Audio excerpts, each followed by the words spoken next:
Perhaps the most important thing as you look to develop a robust, effective mentoring relationship is to make your meetings with your mentor a priority. We are all very, very busy people, and I think we've all found out that things that we don't prioritize and make time for, sometimes they just slip away and they don't happen. I would encourage you as you meet with your mentors to get it committed to your calendar. And even beyond that, to decide how you're going to meet. There are various platforms now, Zoom, Teams. I would encourage you to use a video platform that is better for establishing relationship, but certainly telephone and email messages work as well.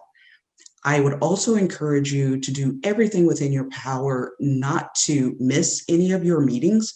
But we do get busy, and sometimes you do have to miss a meeting. But I would encourage you never to cancel your meetings, but to reschedule them, to get them immediately back onto your calendar so you can keep the momentum of your mentoring relationship moving forward.